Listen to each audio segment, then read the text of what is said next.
A spoiled teenager's world crumbles when her teacher reveals a military tattoo that changes everything forever. But what nobody expected was that this seemingly ordinary educator would become the catalyst for the most profound lesson about respect, sacrifice, and the true meaning of strength that anyone in that classroom would ever witness. Meet Isabella Chen, a 17-year-old from one of the wealthiest families in the prestigious Riverside Academy. Designer clothes, luxury cars, and an attitude that screamed entitlement defined her existence. She had never been told no without consequences falling on whoever dared to challenge her. Her father's donations kept the school running, and everyone knew it. Teachers walked on eggshells around her, administrators bent rules in her favor, and classmates either feared her or desperately sought her approval. But on this particular Tuesday morning in March, Isabella would encounter someone who refused to bow to her family's influence. Ms. Rodriguez had just been hired as the new advanced literature teacher, and unlike everyone else, she treated Isabella exactly like every other student. No special privileges, no exceptions.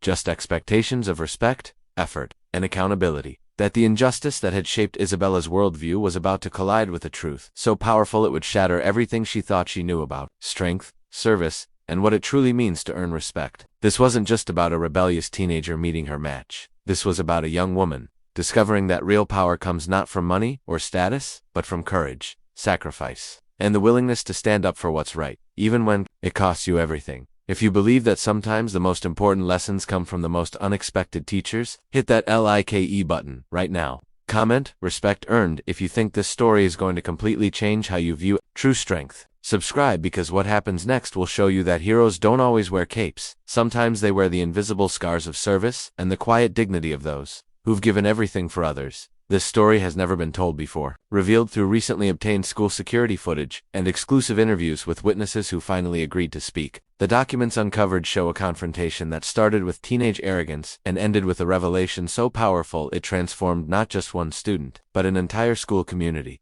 But to understand how one teacher's hidden past could completely dismantle a teenager's carefully constructed world of privilege, I need to take you back to the beginning, to that fateful morning when two very different worlds were about to collide in the most unexpected way.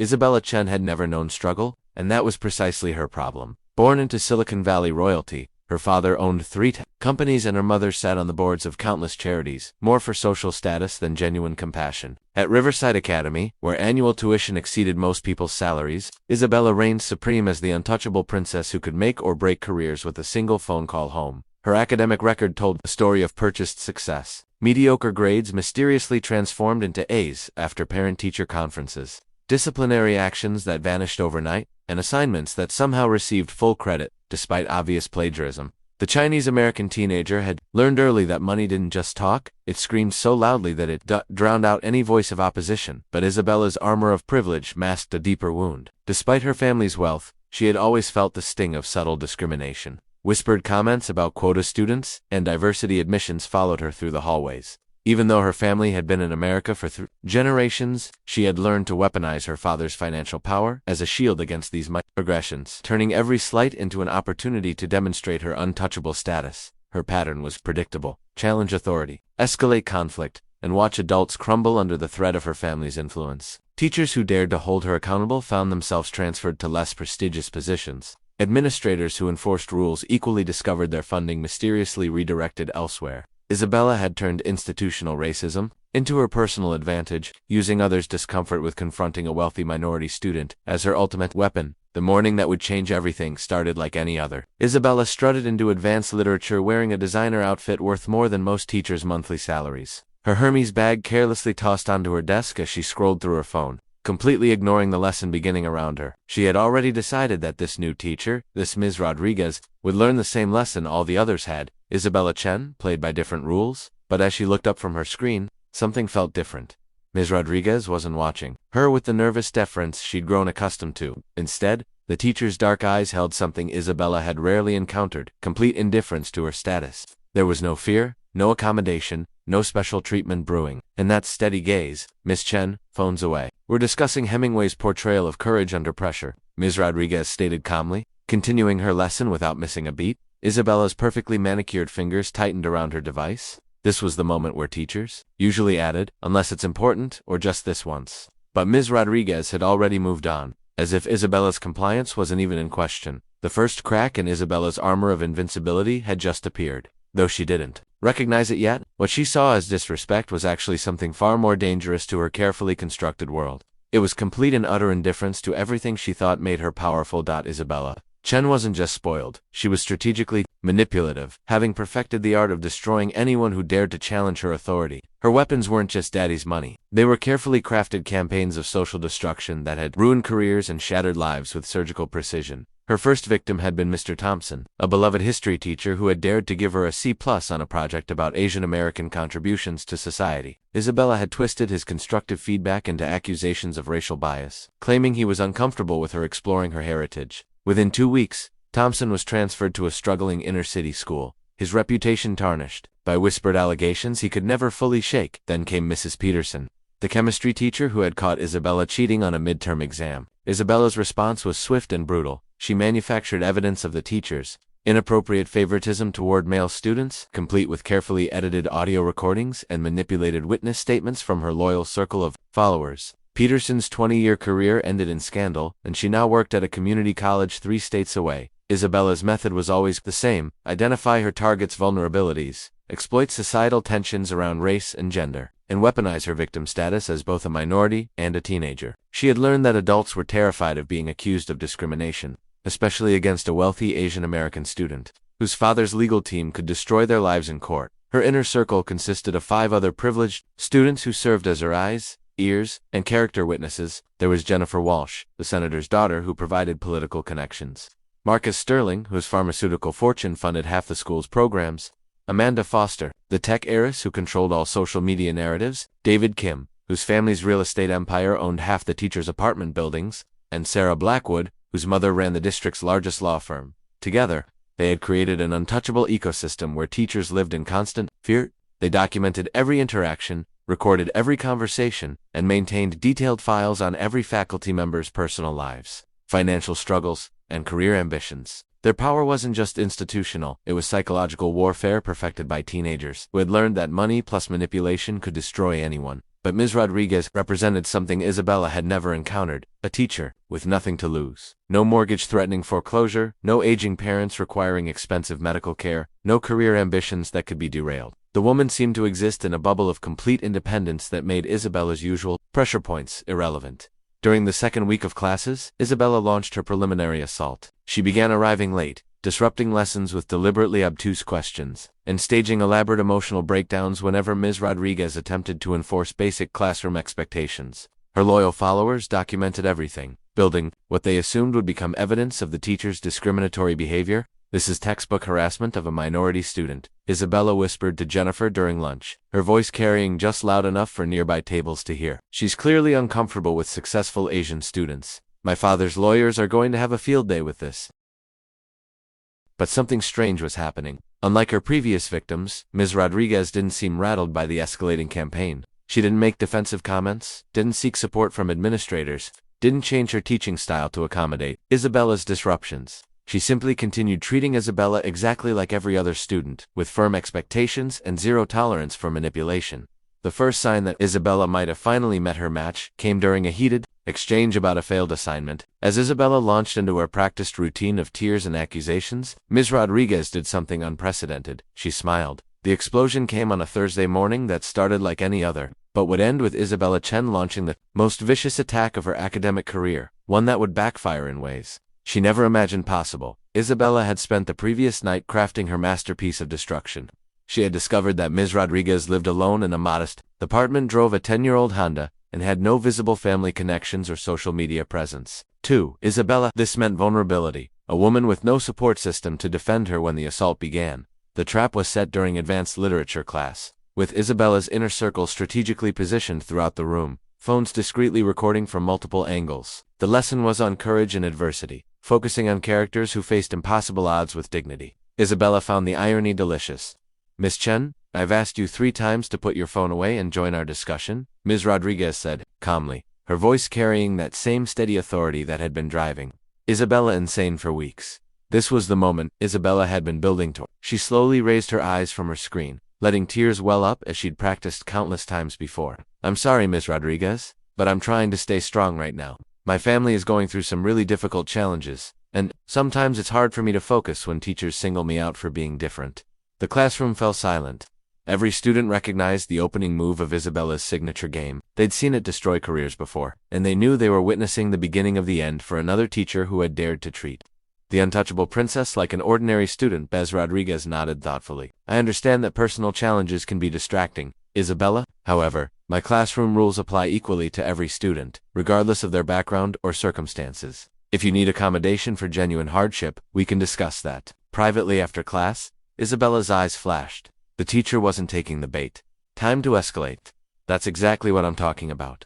Isabella's voice rose, perfectly calibrated to sound both wounded and indignant. You've been targeting me since day one because I'm successful, because my family has worked hard to build something in this country. You're uncomfortable with Asian students who don't fit your stereotype of being quiet and submissive. Phones continued recording as Isabella's loyal followers exchanged knowing glances. This was the kill shot that had destroyed Mr. Thompson, the accusation that would have Ms. Rodriguez transferred by next semester. But instead of the defensive stammering, they expected Ms. Rodriguez did something that stunned everyone in the room. She walked calmly to her desk, rolled up the sleeve of her conservative blouse, and revealed something that made Isabella's perfectly rehearsed victim narrative crumble instantly. There, covering most of her forearm, was a military tattoo that told a story of service, sacrifice, and genuine courage that rendered Isabella's privileged complaints utterly insignificant. The detailed ink work showed combat ribbons, unit insignia, and dates that spoke of deployments to places where real strength was measured not in dollars, but in the willingness to die for others. The classroom atmosphere shifted instantly. Students, who had been prepared to watch another teacher's destruction, found themselves staring at someone whose quiet authority suddenly made perfect sense. This woman hadn't been intimidated by Isabella's threats because she had faced real danger in service to her country. My discomfort, Miss Chen, Ms. Rodriguez said quietly, her voice carrying a new weight that made every student lean forward to listen, comes not from successful students of any background, but from those who mistake privilege for strength and entitlement for courage. Isabella felt her carefully constructed world beginning to crack. For the first time in her life, she was facing someone whose credibility couldn't be questioned, whose character couldn't be attacked, and whose authority came from something far more powerful than money or manipulation. The revelation of Ms. Rodriguez's military tattoo didn't just silence Isabella, it shattered the foundation of everything she thought she knew about power, respect, and what it truly meant to be strong. In the stunned silence that followed, Isabella felt something she had never experienced before, genuine shame, not the performative embarrassment she had weaponized against her victims, but the deep, soul-crushing recognition that she had just revealed herself to be a spoiled child playing dress-up in a world where real heroes walked quietly among them. The tattoo told a story that Isabella's privileged mind struggled to comprehend. The unit insignia revealed Ms. Rodriguez had served with the 82nd Airborne Division, the dates showed deployments to Afghanistan during the heaviest fighting, and the memorial ribbon honored fallen comrades whose names were etched in ink as permanent reminders of sacrifice. Isabella couldn't begin to understand. You see, class, Ms. Rodriguez continued, her voice carrying the quiet authority of someone who had earned the right to speak about courage. Literature often explores the difference between manufactured drama and genuine adversity. Some characters face real challenges that test their character, while others create artificial conflicts to avoid examining their own weaknesses. Isabella's phone trembled in her hands as she realized her loyal followers were still recording, but now they were capturing her humiliation rather than her triumph. Jennifer Walsh had lowered her device, her face reflecting the same dawning awareness that was spreading throughout the room. This wasn't going to be another teacher's destruction. This was going to be Isabella's most public failure. But the most devastating blow came from an unexpected source. Marcus Kim, the quiet janitor who cleaned their classroom each evening, had paused in the doorway when he heard the commotion. Isabella had never paid him any attention. He was invisible to her, just another service worker whose existence barely registered in her consciousness. "Excuse me," Marcus said softly, his heavily accented English carrying a formality that made everyone turn. "I am sorry to interrupt, but I could not help but notice the tattoo. You served with 82nd Airborne." Ms. Rodriguez nodded respectfully. 3 tours. You recognize the insignia. Marcus stepped forward, and Isabella watched in growing horror as he rolled up his own sleeve to reveal similar markings. 101st Airborne, 2 tours Iraq, 1 Afghanistan. We probably crossed paths at Bagram. The 2 veterans shared a moment of recognition that transcended the artificial hierarchies of the school system. Here was a bond forged in shared sacrifice, mutual respect earned through genuine service rather than inherited privilege. Isabella's mind raced as she processed this impossible revelation. The janitor she had never bothered to acknowledge wasn't just a service worker, he was a veteran who had served his adopted country with honor. Ms. Rodriguez wasn't just a teacher trying to make ends meet, she was a decorated combat veteran who had chosen education as her second career of service, and Isabella Chen, was a spoiled teenager who had just accused a war hero of racism. while a room full of witnesses recorded her ignorance for posterity. I think, Ms. Rodriguez said gently, her eyes meeting Isabella's with something that might have been compassion. This would be a good time for Miss Chen to reflect on the difference between courage and entitlement. Class dismissed early today. Miss Chen, please remain behind. As her classmates filed out in uncomfortable silence, Isabella realized that her carefully constructed world of manipulation and privilege had just collided with something far more powerful, authentic authority earned through genuine sacrifice. For the first time in her life, she was going to face consequences that her father's money couldn't fix and her manufactured victim status couldn't deflect. The real lesson was about to begin. The classroom felt different with everyone gone. Isabella sat frozen in her chair, still clutching her phone like a lifeline to a world where her tactics had always worked. Ms. Rodriguez finished erasing the whiteboard with deliberate, measured movements, while Marcus quietly continued his cleaning duties, his presence serving as a silent reminder of Isabella's profound miscalculation. Do you know what courage actually looks like, Isabella? Ms. Rodriguez asked, without turning around. Her voice had lost its classroom formality, replaced by something more personal, more dangerous. It's not throwing tantrums when you don't get your way. It's not using your family's money to destroy people's lives. It's certainly not hiding behind manufactured victimhood while real victims suffer in silence. Isabella's throat felt dry. I didn't know you were military. I was. You were just what? Trying to destroy another teacher's career because she had the audacity to treat you like everyone else? Ms. Rodriguez turned around, and Isabella saw something in those dark eyes that made her stomach clench with fear. Tell me, Isabella, how many educators have you and your little gang of entitled brats managed to destroy? How many lives have you ruined for the crime of expecting you to earn your grades? The questions hit like physical blows. Isabella had never thought of her victims as real people with families, dreams, and financial obligations. They were just obstacles to be removed, NPCs in the video game of her privileged existence. Marcus spoke up from where he was emptying trash cans. In my country, before I came here, I was teacher too. High school mathematics.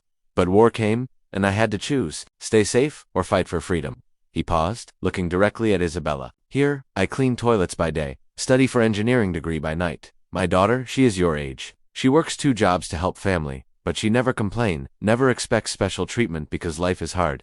The immigrant janitor's words carried a weight that made Isabella's manufactured struggles seem pathetically trivial. Here was a man who had lost everything, rebuilt from nothing, and maintained his dignity without ever using his hardships as weapons against others. You want to know something interesting, Isabella? Ms. Rodriguez pulled out her phone and began scrolling through what appeared to be audio files. Your little recording sessions aren't as secret as you think. School security cameras have been documenting your campaigns for months. Would you like to hear what you said about Mr. Thompson? Or maybe your planning session for Mrs. Peterson's destruction? Isabella's blood turned to ice. She had never considered that her predatory behavior was being monitored and recorded by the very institution she thought she controlled. But here's what's really fascinating, Ms. Rodriguez continued, her voice taking on the analytical tone she used when dissecting literature. You've been playing the victim of discrimination while actually perpetrating it. You've weaponized your identity as a minority to destroy working-class educators who couldn't fight back. You've turned your privilege into a sword and your victim into a shield, all while real victims of real discrimination suffered in silence. The teacher walked to her desk and pulled out a thick folder. Did you know that Mr. Thompson was the first person in his family to graduate college? That he took out massive loans to get his education because he believed in giving back to his community? Or that Mrs. Peterson was supporting her disabled son's medical treatments with her teaching salary? Each revelation was another nail in the coffin of Isabella's self-righteousness. The people she had destroyed weren't oppressors, they were working-class heroes trying to make a difference despite their own struggles. Your father's donations don't impress me, Isabella, because I've seen real wealth, the wealth of character that comes from serving something bigger than yourself. Your threats don't scare me because I've faced actual enemies in combat. And your victim act doesn't move me because I've worked with real victims who would never dream of using their pain to hurt innocent people. Marcus finished his cleaning and paused at the door. Miss Chen, in my country, we have saying, tree that grows in shelter never learns to bend with wind. Maybe it's time you learn what real storm feels like. As the janitor left, Isabella realized she was alone with someone who had the power to destroy her in ways she had never imagined. But unlike her victims, Ms. Rodriguez wasn't going to use institutional power or manufactured scandals. She was going to use something far more devastating, the truth. What happened next would become the most transformative hour of Isabella Chen's privileged life. As Ms. Rodriguez systematically dismantled every lie, excuse, and manipulation that had built the teenager's empire of cruelty. Sit down, Isabella. We're going to have a conversation about real consequences. Ms. Rodriguez's voice carried the same calm authority she'd used to lead soldiers through combat zones, and Isabella found herself obeying without question for the first time in years. The teacher opened her laptop and turned the screen toward Isabella. For the past month, I've been documenting everything. Not just your behavior in my classroom, but your entire pattern of systematic harassment. You see, unlike your previous victims, I've been building a case. Isabella's hands began to shake as she saw video files, audio recordings, and detailed written reports spanning multiple folders. Her shock deepened when she realized the times Ms. Rodriguez had been investigating her from the very first day of school. You're wondering how I knew to start collecting evidence before you even attacked me? Ms. Rodriguez smiled grimly. Because I did my homework. Isabella, before accepting this position, I researched every student, every teacher, every administrator. I read the newspaper articles about the concerning pattern of teacher turnover at Riverside Academy. I spoke to Mr. Thompson and Mrs. Peterson. Yes, they're both doing well despite your efforts to destroy them. The revelation hit Isabella like a physical blow. Her victims hadn't just disappeared into obscurity. They had been contacted, interviewed, and their stories documented by someone who actually cared about justice. Here's what's going to happen, Ms. Rodriguez continued, her military precision evident in every word. In approximately 10 minutes, Principal Harrison will receive a comprehensive report detailing not just your behavior, but the systemic pattern of harassment that this school has enabled. Your father's donations won't save you this time, because I've also sent copies to the district superintendent, the State Board of Education, and several journalists who specialize in educational inequality. Isabella's voice came out as a whisper. You can't do this. My father will? Your father will what? Sue a decorated combat veteran for documenting the truth. Threaten someone who has faced actual enemies. Isabella, you've been playing checkers? While I've been planning chess moves, Ms. Rodriguez pulled out a thick manila envelope. But I'm not interested in destroying you the way you've destroyed others. I'm interested in something much more challenging. I want to save you from yourself. She opened the envelope to reveal college applications, military academy brochures, and volunteer program information. You have two choices. Isabella, you can continue down this path of entitled destruction, in which case you'll face the full consequences of your actions, and trust me, I have enough evidence to ensure those consequences are severe and permanent. Or you can choose to become someone worthy of the privileges you've been given. Isabella stared at the materials in confusion.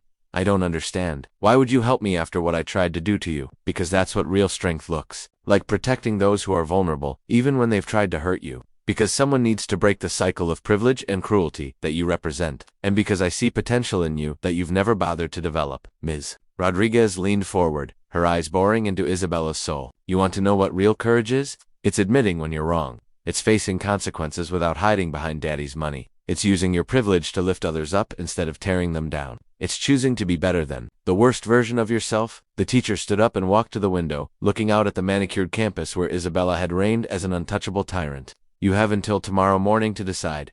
Isabella, you can face this the hard way, with public exposure and full consequences. Or you can face it the heroic way, by taking responsibility and choosing transformation. Isabella felt something cracking inside her chest. Not her armor of privilege, but something deeper. For the first time in her life, someone was offering her a path to genuine respect that couldn't be bought, inherited, or manipulated into existence. What would I have to do? She asked, her voice barely audible. Ms. Rodriguez turned back with something that might have been hope in her eyes. You'd have to do the hardest thing you've ever done, Isabella. You'd have to tell the truth. That night, Isabella Chen lay awake in her silk sheets, staring at the ceiling of her mansion bedroom while her entire world crumbled around her. For 17 years, she had believed that power meant never having to face consequences. Now she understood that real power meant choosing to face them anyway. The next morning arrived with the weight of inevitability. Isabella walked into Riverside Academy knowing that her reign of terror was about to end. But for the first time in her life, she would be the one to end it. Principal Harrison had called an emergency assembly, and Isabella could see the confusion in her classmates' faces as they filed into the auditorium. Jennifer Walsh caught her eye and mouthed, "What's happening?" But Isabella just shook her head. Her inner circle of privileged destroyers had no idea that their leader was about to commit what they would consider the ultimate betrayal. That Ms. Rodriguez stood at the podium, her military bearing evident in every line of her posture. Students and faculty, we're here today to address a serious issue that has affected our school community for far too long. I'm going to ask Isabella Chen to join me on stage. The walk to the podium felt like the longest journey of Isabella's life. Every step carried the weight of the lives she had ruined, the careers she had destroyed, the trust she had betrayed. But it also carried something else, the possibility of redemption that Ms. Rodriguez had offered her. Isabella has something she wants to share with all of you, Ms. Rodriguez said, stepping back to give her student the microphone. Isabella's hands trembled as she faced the assembled crowd. She could see her father in the back row. Principal Harrison had insisted on parental presence for what he'd been told was a significant disciplinary matter. Mr. Chun's face showed the confident expectation that his daughter would emerge. victorious from whatever childish drama had prompted this assembly. "My name is Isabella Chen," she began, her voice barely above a whisper, "and I need to tell you the truth about what I've done to this school, to the teachers who tried to help me, and to the students who trusted me." The auditorium fell silent. Jennifer Walsh's face showed dawning horror as she realized what was happening. Marcus Sterling pulled out his phone, probably to warn his parents' lawyers. But Isabella kept talking. "I destroyed Mr. Thompson's career because he had the courage to grade my work honestly.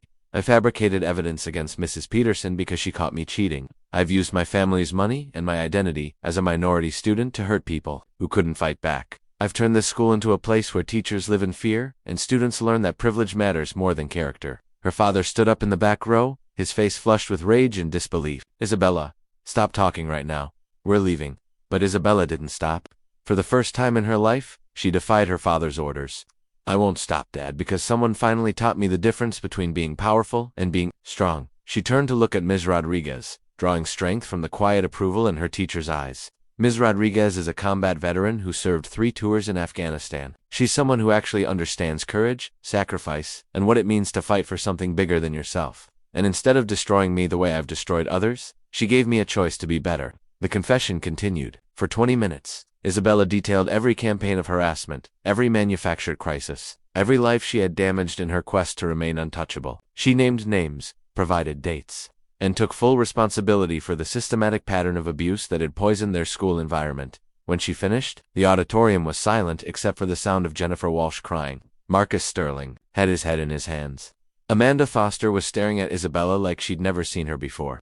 "I don't expect forgiveness," Isabella concluded. "I don't deserve it. But I want everyone to know that the person I've been isn't the person I have to remain." Ms. Rodriguez showed me that real strength means using your power to protect others, not to hurt them. "I'm going to spend the rest of my life trying to earn the right to call myself strong." Principal Harrison took the microphone as Isabella walked back to her seat. "Mr. Thompson and Mrs. Peterson will be offered immediate reinstatement with full back pay and benefits. We will also be implementing new policies to prevent this kind of systematic harassment from ever happening again." As the assembly ended, Isabella's former followers avoided her eyes. Her father stormed out without speaking to her. But Marcus Kim, the janitor who had shared his own story of service and sacrifice, nodded at her with something that might have been respect. The hardest part was over. Now came the real work of becoming someone worthy of redemption. 6 months later, Isabella Chen stood in the same classroom where her world had been torn apart and rebuilt. But everything had changed. Most importantly, herself. The consequences of her confession had been swift and severe. Her father had disowned her financially, cutting off her credit cards, luxury car, and designer clothing allowance.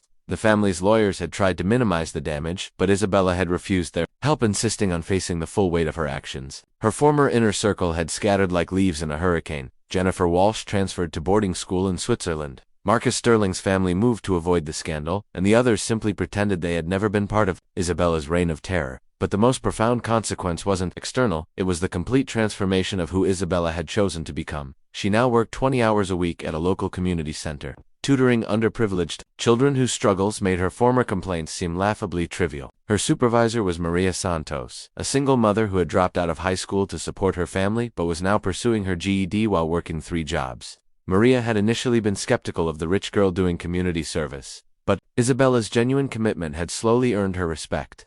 "You know what I like about you now, Isabella," Maria had said just last week. "You don't act like you're doing us a favor anymore. You act like we're doing you one by letting you help." Isabella's grades had initially plummeted when she started doing her own work, but her genuine efforts had gradually improved her academic performance. She was learning the satisfaction of earned success versus purchased achievement, and the difference was intoxicating. Mr. Thompson had returned to Riverside Academy to a hero's welcome, and Isabella had approached him on his first day back with a handwritten letter of apology and a check for $50,000, money she had earned by selling her designer clothes and jewelry collection. "I can't give you back the months of stress and uncertainty I caused," she had told him, "but I can try to make sure you never have to worry about money while you're helping students like me become better people." Mrs. Peterson had chosen not to return to Riverside, instead accepting a position at a prestigious private school where her talents were properly valued. But she had sent Isabella a letter that the teenager kept in her backpack as a daily reminder. "True courage isn't never falling down, Isabella. It's getting back up and helping others avoid the same mistakes. Keep climbing." Ms. Rodriguez had become more than a teacher. She had become a mentor, counselor, and the closest thing to a role model Isabella had ever had. Their weekly meetings weren't just about academics. They were about character development, understanding privilege, and learning to use advantages for good rather than evil. "I've been thinking about the military academy applications," Isabella had told her during their most recent session. "I know I'm not ready yet, but I want to earn the right to serve something bigger than myself." Ms. Rodriguez had smiled the proud smile of a teacher whose most challenging student had finally learned the most important lesson.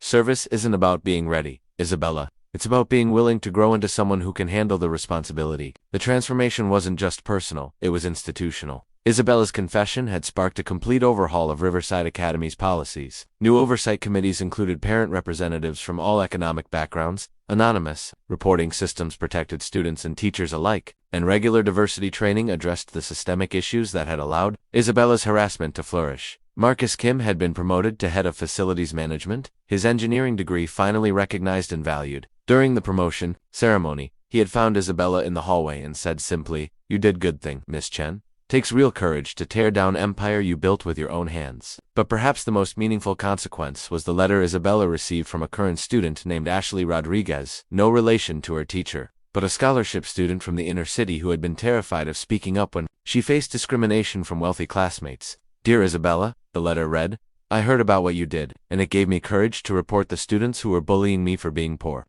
Because of you, I learned that even people with power can choose to do the right thing. Thank you for showing me that change is possible." Isabella had cried reading that letter, understanding for the first time that her transformation wasn't just about her own redemption. It was about breaking cycles of abuse and creating space for others to find their voices. As she packed up her books that evening, Isabella caught her reflection in the classroom window. The girl staring back at her looked different, not because of the absence of designer clothes or expensive accessories, but because of the presence of something that had never been there before. Genuine self-respect earned through service to others. The princess was dead. In her place stood someone far more powerful, a young woman who had learned that true strength comes not from tearing others down, but from lifting them up. 1 year later, Isabella Chen graduated from Riverside Academy, not as valedictorian, those days of purchased success were behind her, but as recipient of the newly established Character Transformation Award, created specifically to honor her unprecedented journey from privileged destroyer to genuine servant leader. The graduation ceremony was unlike any other in the school's history. Mr. Thompson, now thriving as department head, introduced Isabella's speech. Mrs. Peterson had flown in from her new position to witness the moment. Marcus Kim sat in the front row with his daughter, who had just received a full scholarship to Stanford University, funded by the Isabella Chen Foundation for Educational Justice. Established with the money Isabella had earned through 2 years of part-time work and the sale of her trust fund jewelry. "When I was 16, Isabella began, her voice steady and strong. I thought power meant never having to say you're sorry. I thought strength meant making others afraid of you. I thought success meant getting what you wanted, regardless of who got hurt in the process. I was wrong about everything." She looked out at the audience, seeing faces that represented every economic background, every race, every story of struggle and triumph that made up their community. Real power is using your privileges to lift others up. Real strength is admitting when you're wrong and choosing to be better. Real success is measured not by what you accumulate, but by what you contribute. The applause was thunderous, but Isabella wasn't finished. "Ms. Rodriguez taught me that heroes don't wear capes. They wear the invisible scars of service and the quiet dignity of those who've sacrificed for others. Marcus Kim showed me that true nobility comes from maintaining your character, even when life strips away everything else, and every student I've tutored at the community center has reminded me that the greatest privilege isn't wealth or status. It's the opportunity to make a difference in someone else's life." As Isabella walked across the stage to receive her diploma, the standing ovation lasted nearly 5 minutes. But the most meaningful moment came when Ms. Rodriguez, now assistant principal and head of the school's new character development program, handed her the certificate. "I'm proud of you," the veteran whispered. "You've earned this." 6 months later, Isabella was halfway through her first semester at West Point Military Academy, where she had been accepted not because of her family's donations, but because of her proven track record of service, leadership, and character transformation. Her roommate was Ashley Rodriguez, the scholarship student whose letter had once moved Isabella to tears, and who had been inspired by Isabella's journey to pursue her own path of service. The girl who had once destroyed lives with manufactured scandals now spent her free time mentoring at-risk youth, teaching them that their circumstances didn't define their potential. The teenager who had weaponized her privilege against working-class educators now tutored struggling students for free, understanding that true education meant lifting others up rather than pushing them down. But Isabella's greatest achievement wasn't personal, it was the ripple effect of transformation she had created. The Isabella Chen Foundation had grown beyond educational scholarships to include programs for teacher support, anti-bullying initiatives, and character development curricula that were being implemented in schools across 3 states. Her story had become a case study in psychology and education programs, demonstrating that even the most privileged and destructive individuals could choose redemption over ruin. If you've made it this far, you're part of the 3% who understand that real strength comes from service, not selfishness. Comment courage over comfort if this story reminded you that it's never too late to choose transformation over destruction. When you subscribe to this channel, you're not just watching stories, you're supporting a community that believes in the power of redemption, the importance of character, and the truth that our worst moments don't have to define our ultimate destiny. Share this story with someone who needs to remember that true power comes from lifting others up, not tearing them down, because somewhere out there, another privileged teenager is at a crossroads, and Isabella's journey might be exactly what they need to choose the path of service over the path of destruction. Remember, the strongest people are not those who show strength in front of us, but those who win battles we know nothing about. Isabella Chen won the hardest battle of all, the battle against her own worst impulses, and in doing so, she became the hero her younger self never thought possible.